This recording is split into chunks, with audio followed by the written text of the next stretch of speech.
Hey everybody, this is Steve. I'm coming at you. I'm actually coming at you today from my office, but I thought, in the spirit of warmer weather, approaching spring, just after break, that I'd share this lovely paradise view with you. Um, just a couple things about the style remake project to share with you. There's more comments below, and I also have some quotes from people's blog posts about it below too. The couple a couple of things to think about as you think about revising. Well, the first thing to think about is the first thing you need to do with this project, if you haven't done so already, is you need to finish it. And once again, there was a lot of people who had projects that are lacking a lot of images, that are don't have enough rules to them, and things like that. So that's kind of a problem. It makes it hard for me to give you feedback, and makes it harder for your peers to give you feedback as well.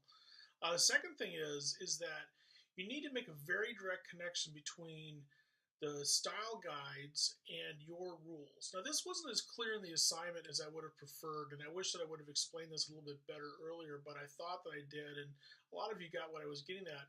But what I mean is that it is totally okay with me if you quote directly from Strunk and White or from Williams what the rule is that you're trying to explain, and then you explain the rule in the words of the culture, the style of X that you're working with, and that you use examples from that world in explaining the rule. But you don't have to make a new rule in the words and voices of that culture that you're in. Does that make sense? I hope it does. And let me know if it doesn't, because it's a fine line that I think that some people kind of crossed over in ways that aren't necessarily very helpful in terms of like how to work with the assignment.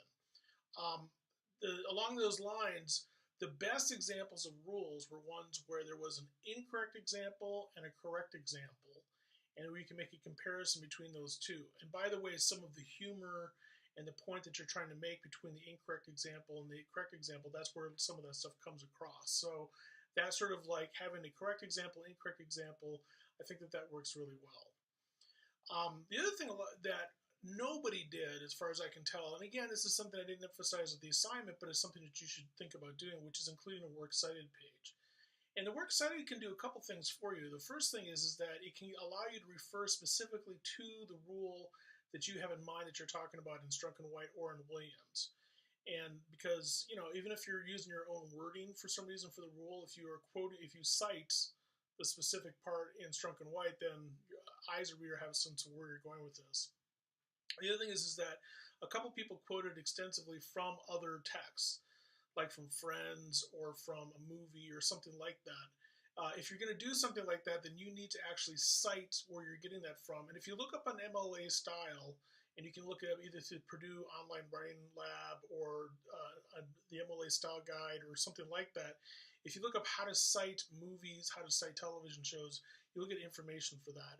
And I'm not a stickler for the exact details of how to do it, but I just think it's important that you try, that you give it an effort to do that.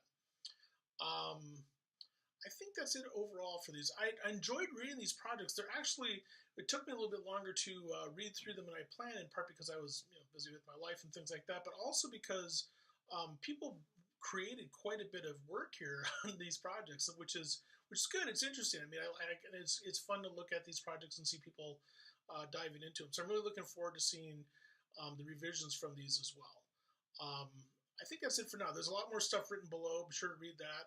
And otherwise, I'll just say aloha. See you online.